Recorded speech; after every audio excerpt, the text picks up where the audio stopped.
అండ నువ్వే కాపాడరా.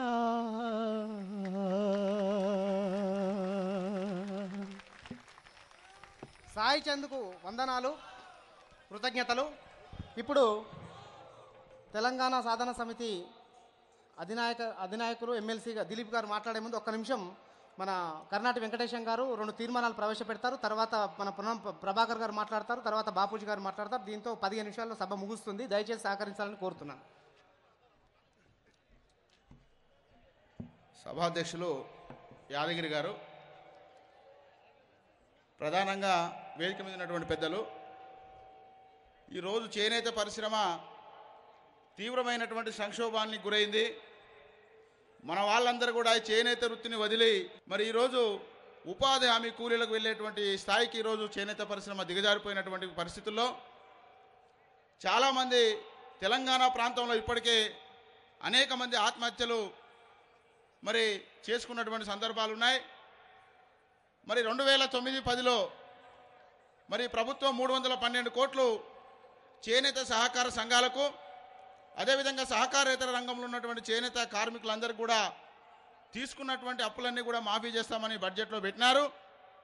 కానీ ఈ రోజు వరకు కూడా ఇంతవరకు కూడా చేనేత సహకార సంఘాలకు కానీ అదేవిధంగా సహకారేతర రంగంలో ఉన్నటువంటి చేనేత కార్మికులకు ఏ ఒక్కరికి కూడా ఈరోజు కూడా అప్పులు మాఫీ కాలేదు. మరి మొన్న చేనేత జౌళి శాఖ మంత్రులు శంకర్రావు గారు ఒక 80 కోట్లు మాఫీ చేయడానికి మరి ప్రతిపాదనలు ఉన్నాయి, చేస్తామనేటువంటి మాట చెప్తా ఉన్నారు. దీంట్లో లోపభూయిష్టమైనటువంటి ఒక 4 జీవోలు ఇచ్చినారు. సహకార రంగంలో సహకారేతర రంగంలో ఉన్నటువంటి చేనేత కార్మికులందరికీ కూడా మరి రుణమాఫీలో మరి ప్రభుత్వం కొంత మరి మనకు అన్యాయం చేసేటువంటి పరిస్థితి కనబడతా ఉన్నది మిత్రులారా. కాబట్టి దయచేసి మనం ఈ సభ ద్వారా ఒక 2 తీర్మానాలని మనం అందరం కూడా ప్రభుత్వాన్ని డిమాండ్ చేస్తూ ఆమోదించాల్సినటువంటి అవసరం ఉన్నదని చెప్పి నేను ఈ సందర్భంగా మనవి చేస్తూ ఉన్నాను. ప్రభుత్వం ఏదైతే 2009-2010లో కేటాయించినటువంటి మరి బడ్జెట్ని మళ్ళీ ఈ సంవత్సరం 2010-11లో ఇచ్చినటువంటి 312 కోట్ల రూపాయలని మరి ఎటువంటి షరతు మరి ఇచ్చినటువంటి జీవోలు కాకుండా ఎటువంటి మరి లోపభూయిష్టమైనటువంటి కొన్ని నిబంధనలు పెట్టినారు. వాటన్నిటిని సడలించి సహకార రంగం సహకారేతర రంగంలో ఉన్నటువంటి చేనేత కార్మికులందరికీ కూడా రుణమాఫీ వర్తించే విధంగా 312 కోట్లు వెంటనే తక్షణమే ప్రభుత్వం మరి రుణమాఫీని ప్రకటించాలని చెప్పి కూడా ఈ సందర్భంగా తెలియజేస్తూ, రెండవది నిన్నగాక మొన్న పేపర్లో చూసినాం, పౌర్లూమ్ రంగానికి మరి 50% సబ్సిడీతో ఇస్తున్నటువంటి మరి కరెంటు ఛార్జీల్ని మళ్ళీ యథావిధిగా 100% వసూలు చేస్తామనేటువంటి మాటను మనం చూసినాం. కాబట్టి ప్రభుత్వం తక్షణమే గతంలో ఏదైతే 50% మరి పౌర్లూమ్ రంగానికి ఏదైతే విద్యుత్ రాయితీ ఇచ్చిందో అదేవిధంగా విద్యుత్ రాయితీ కూడా ఇవ్వాలని చెప్పి కూడా ఈ యొక్క సభ ద్వారా రెండవ తీర్మానం. మరి అదే కాకుండా మూడవ తీర్మానం ఏంటంటే, చనిపోయినటువంటి చేనేత కార్మికులకు 1,50,000 రూపాయలు ఇస్తామనేటువంటిది రాజశేఖర రెడ్డి గారు ఉన్నప్పుడే గత 5 సంవత్సరాల కిందనే జీవోలు ఇచ్చినారు. మరి ఈరోజు తెలంగాణ జిల్లాలో అనేక మంది చేనేత కార్మికులు ఆత్మహత్యలు చేసుకున్నటువంటి వాళ్ళకి ఈ రోజు వరకు కూడా మరి ఎక్స్గ్రేషియాలు అందడం లేదు. కాబట్టి దయచేసి జిల్లా కలెక్టర్ గారి యొద్ద ఉన్నటువంటి ప్రతిపాదనలన్నీ కూడా ఈ 1,50,000 రూపాయలను కూడా వెంటనే చనిపోయిన భర్తలు కోల్పోయినటువంటి కుటుంబాలందరికీ కూడా మరి అందజేయాలని చెప్పి ఈ 3 తీర్మానాలని మీరందరూ కూడా హర్షధ్వానాల మధ్య ఆమోదించి ప్రభుత్వానికి డిమాండ్ చేస్తూ వెంటనే ఈ 3 తీర్మానాలను ప్రభుత్వం అమలుపరచాలని చెప్పి కూడా ఈ సందర్భంగా ప్రభుత్వాన్ని కోరుతూ ఒక తీర్మానాన్ని ఆమోదిస్తా ఉన్నామని చెప్పి సందర్భంగా తెలియజేస్తా ఉన్నాను. వెంకటేశం గారి కృతజ్ఞతలు. ఇప్పుడు ఎమ్మెల్సీ కపిలవాయి దిలీప్ కుమార్ గారు మాట్లాడతారు 2 నిమిషాలు. తర్వాత పొన్నం ప్రభాకర్ మాట్లాడతారు. తర్వాత మన రాజేంద్ర అన్న మాట్లాడతారు. సభాధ్యక్షులు యాదగిరి గారికి, వేదిక మీద ఉన్నటువంటి కొండా లక్ష్మణ్ బాపూజీ గారికి, సమయాభావం వల్ల వేదిక మీద ఉన్న అందరు పెద్దలకు, తెలంగాణ అతిరథ మహారథులకు, గ్రామాన్ని నుంచి తెలంగాణ మారుమూలల నుంచి కూడా పద్మశాలి శక్తిని చూపించడానికి తెలంగాణ ఉద్యమంలో మేము కూడా ఉన్నాం, ముందుంటామని చూపించడానికి తరలి వచ్చినటువంటి మీ అందరికీ కూడా తెలంగాణ ఉద్యమ అభివాదాలు చేస్తున్నారు. మిత్రులారా, ఎక్కువ సమయం తీసుకొని కాలాతీతమైంది. 2 విషయాలు. 71లో కూడా తెలంగాణ ఉద్యమం జరిగిన రోజుల్లో నేను అప్పుడు ఇంటర్మీడియట్ స్టూడెంట్గా పాల్గొన్నా. అప్పుడు కూడా తెలంగాణ ప్రజాసమితి అభ్యర్థిని గెలిపించడానికి ఊరూరు తిరిగి స్పీచ్లు ఇచ్చేవాళ్ళం. అప్పటి నుంచి ఇప్పటిదాకా 40 ఏళ్లలో మళ్ళా మనం సమరశంకాలు పూరించాల్సి వస్తుంది తప్ప మన ఘోష ఏంటో ఆడ పాలకులు వినపడట్లేదు. మన ప్రాంతంలో వివక్ష కొనసాగింది కాబట్టే ఈ ఉద్యమం. ఇక చేనేత కార్మికుల కడగళ్ల గురించి నేను చెప్పాల్సిన అవసరం లేదు. 69లో ఆ రోజే పదవిని తృణప్రాయంగా వదిలిపెట్టినటువంటి కొండా లక్ష్మణ్ బాపూజీ గారి దగ్గర నుంచి ఈ రోజు వరకు ఎన్నో త్యాగాలు చేస్తూ వచ్చిన వాళ్ళు ఉన్నారు. మన సమాజం నుంచి కూడా ఎంతోమంది పోరాటాలు చేస్తున్న వాళ్ళు ఉన్నారు. ఈ ఉద్యమంలో ఎంతోమంది అప్పుడు ప్రాణత్యాగం చేసుకుంటే మధ్యలో చేనేతల రైతుల ఆత్మహత్యలు కూడా చూస్తూ వచ్చాం. మళ్ళా మలిదశ ఉద్యమంలో మన కళ్ళ ముందు 400 మంది విద్యార్థులు యువకులు చచ్చిపోయారు. ఇంతకుముందు అత్యంత ఆవేదనతో సాగిపడినటువంటి పాట వింటే ఎవరికైనా హృదయం కరగక మారదు. కానీ ఎందుకు కాంగ్రెస్ అధికారంలో ఉన్నటువంటి కాంగ్రెస్కు కళ్ళు తెరవడం లేదో మనకు తెలియదు. కానీ ఇక నేను ఒకటే చెప్తా ఉన్నా, చివరి దశ వచ్చింది. ఇక ఉద్యమాన్ని ఎవరు ఆపలేరు. ఈరోజు ఈ సమావేశానికి వేలాదిగా తరలి వచ్చిన మీరే సంకేతం, ఒక సూచిక. ఈ ఉద్యమాన్ని ఎవరు ఆపలేరు. ఇక ఖచ్చితంగా అందరం సంఘటితంగా పోరాడతాం. పద్మశాలి యువకులు పెద్దలందరూ ఎట్లయితే తరలి వచ్చారో మొన్న మనం చూసాం. తెలంగాణ కోసం జాయింట్ యాక్షన్ కమిటీల పేరు మీద వాడవాడలో ఊరులో కూడా పార్టీల జెండాలు అజెండాలు పక్కకు పెట్టి ఏ విధంగా అందరూ ఏకమై పోరాడామో అటువంటి ఉద్యమ నిర్మాణం మళ్ళీ జరగాలి. డిసెంబర్ 31 తర్వాత మళ్ళొకసారి ప్రజలందరూ మీలాగే కదిలి వచ్చి వాడవాడలా గర్జిస్తేనే తెలంగాణ వస్తుంది తప్ప శ్రీకృష్ణ కమిటీతో రాదు. ఆ నివేదిక మనకు అనుకూలంగా ఉండదు. అది ఆప్షన్సే ఇస్తుంది. చివరి పోరాటంలో మనం ఏ విధంగా పాల్గొనాలో, ఎట్లా మనం పార్టిసిపేట్ ఇవ్వాలో అనడానికి సూచనగానే మీరు ఈరోజు కదిలి వచ్చారని నేను భావిస్తున్నా. ఈ సమరశంఖం, ఈ శంఖారావం పాలకుల కళ్ళు తెరిపించాలి. శ్రీకృష్ణ కమిటీ కళ్ళు కూడా తెరిపించాలి. రాబోయే రోజుల్లో జరగబోయేటువంటి మహోద్యమంలో మనందరం కలిసికట్టుగా పోరాడి 2-3 నెలల్లోనే తెలంగాణ సాధించుకుందాం. మనను ఎవరు ఆపలేరు. తెలంగాణ తథ్యం తథ్యం తథ్యం. జై తెలంగాణ, జై పద్మశాలి. దిలీప్ కుమార్ గారికి కృతజ్ఞతలు. ఇప్పుడు మన ఆంధ్రప్రదేశ్ ఎంపీల కన్వీనర్ గారు పొన్నం ప్రభాకర్ గారు మాట్లాడాలని కోరుతున్నాను.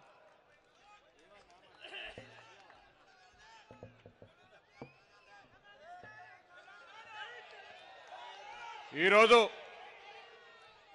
ఇక్కడ మాట్లాడడానికి అవకాశం ఇచ్చినటువంటి నా కరీంనగర్ జిల్లా ప్రజలకు,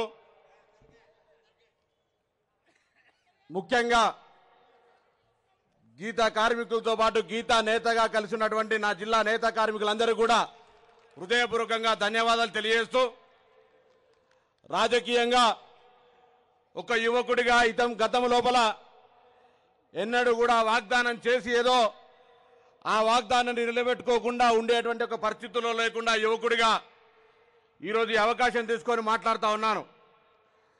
ఈరోజు ఇక్కడ మాట్లాడడానికి అవకాశం కాంగ్రెస్ పార్టీ పక్షాన పార్లమెంట్ సభ్యుడిగా నా ప్రజలు ఇచ్చినప్పుడు నా ప్రజల ఆకాంక్షకు అనుగుణంగా మాట్లాడేటువంటి ఒక బాధ్యత కూడా నా మీద ఉంది అనేటువంటి ఒక భావాన్ని సందర్భంగా వ్యక్తం చేస్తూ ఉన్నాను.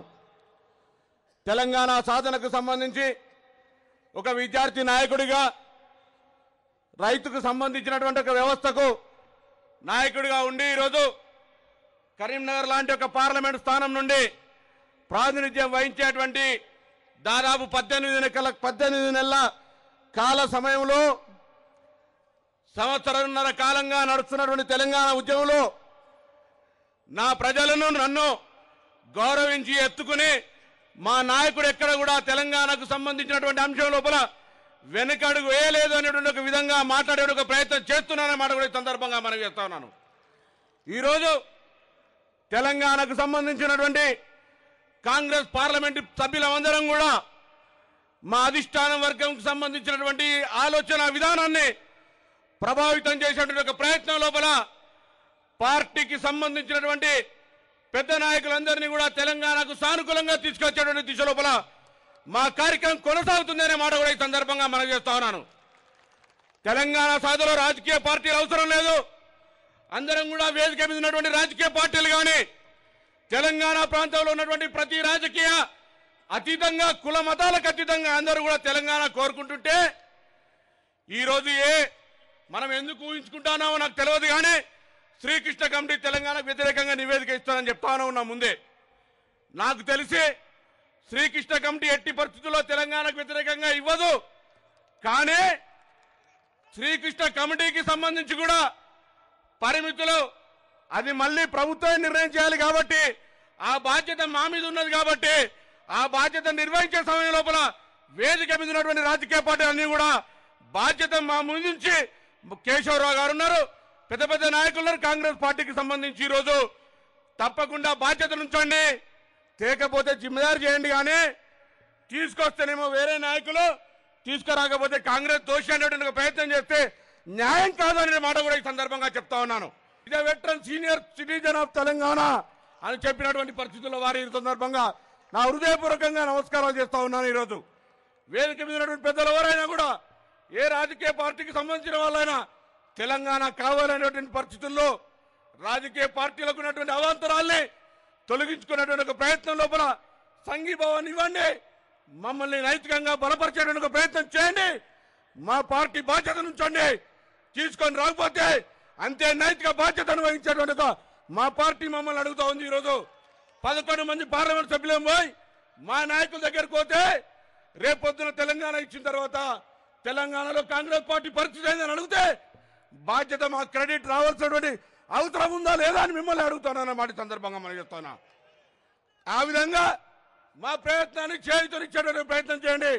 నేను వేరే రాజకీయ పార్టీ అయినా తెలంగాణ ఉద్యమం చేయడం లేదని చెప్తలేను, కానీ ఈరోజు అధికారంలో ఉన్నటువంటి పార్టీగా బాధ్యత వహించాల్సినటువంటి పార్టీగా రేపు ఇవ్వకపోతే దోషిగా నిలబడాల్సినటువంటి ఇప్పుడే సోదరుడు చెప్పినాడు, అన్నా మీ పోరాటం లేని చిత్తశుద్ధి మేము శంకిస్తలేం, కానీ తెలంగాణ రాకపోతే బాధ్యత వహించాలని చెప్పినాడు మన సోదరుడు.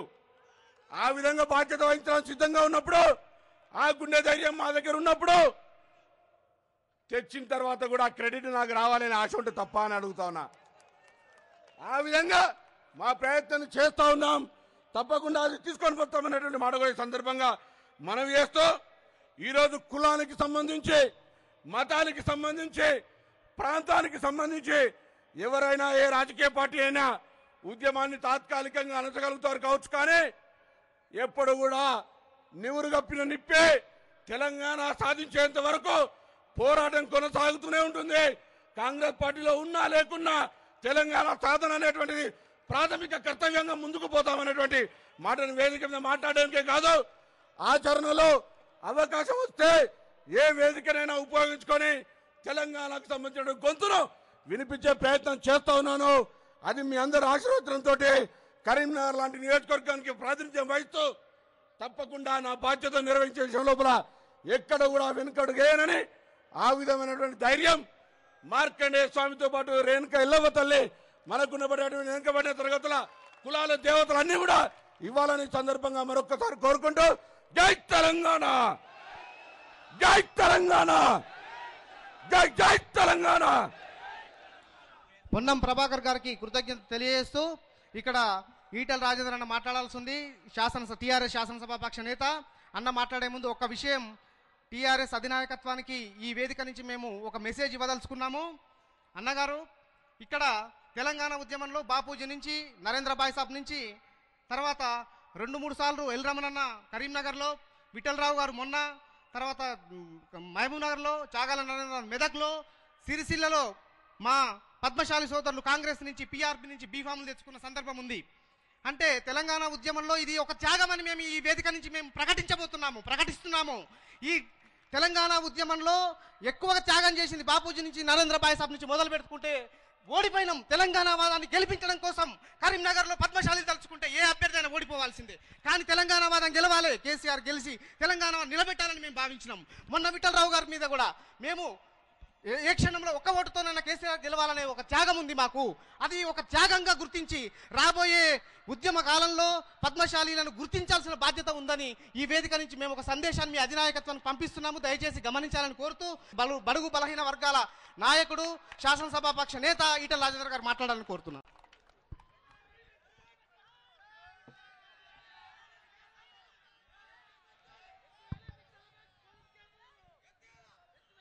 సభాధ్యక్షులు అన్న యాదన్నకు, పెద్దలందరికీ, వేదిక మీద ఉన్నటువంటి నాయకులకు, ముందున్నటువంటి మా పద్మశాలి బిడ్డలకు, అన్నలకు, ప్రెస్ మిత్రులందరికీ తెలంగాణ ఉద్యమ వందనాలు. మొన్న తెలంగాణ బిడ్డలు పెట్రోలు పోసుకొని తగలబడుతున్న సందర్భంగా అందులో ఒక బిడ్డ ఉత్తరం రాసిండు. తెలంగాణ రాజకీయ నాయకులారా, మీ పదవులు పోతే తిరిగి వస్తాయి, కానీ తెలంగాణ బిడ్డల ప్రాణాలు పోతే తిరిగి రావు అని చెప్పి రాసిపెట్టిండు ఆ బిడ్డ. తెలంగాణ నాయకులారా, మీకు బీఫామ్ ఇస్తే సోనియా గాంధీ గారు ఇవ్వచ్చుగాక, మీకు బీఫామ్ ఇస్తే చంద్రబాబు నాయుడు గారు ఇవ్వచ్చుగాక, కానీ ఓట్లేసి గెలిపించేది తెలంగాణ బిడ్డలనే విషయం మర్చిపోతున్నారని చెప్పి రాసిపెట్టిండ్రు ఆ బిడ్డలు. అప్పుడు మేము రాజీనామా చేసినాం.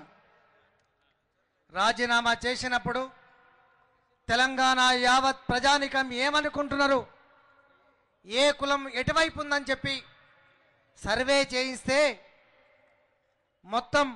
మొత్తం తెలంగాణలో 93% పద్మశాలి కులం తెలంగాణ ఉద్యమానికి మద్దతు ఇచ్చినటువంటి ఏకైక కులం పద్మశాలి కులం అనే విషయం మర్చిపోవద్దు. మా తమ్ముడు జగదీష్ అన్నాడు, పద్మశాలి కులంలో ఐక్యత లేదు అని. ఐక్యత సందర్భం వచ్చినప్పుడే ప్రదర్శించరు తప్ప లేకపోతే మౌనంగా ఉన్నటువంటి ఏకైక కులం పద్మశాలి కులం. ఒకరి జోలికి పోయేవాళ్ళు కాదు వాళ్ళు, బయటికి వచ్చి చెప్పేవాళ్ళు కాదు వాళ్ళు. సందర్భం వస్తే ఆత్మను ఆవిష్కరించే కులం పద్మశాలి కులం అని ఇవాళ మరొకసారి 31 డిసెంబర్ తర్వాత జరగబోయే పరిణామాలలో మేమున్నాం అని చెప్పి వేగు చుక్కలాగా గర్జించడానికి తరలి వచ్చినాం అనేటువంటి మెసేజ్ని ఇవాళ మీరు ఇచ్చిండ్రు. ఏమడిగినాం మనం? మొట్టమొదలే మేము అనుకున్నాం, ఇక రాగానే పద్మశాలి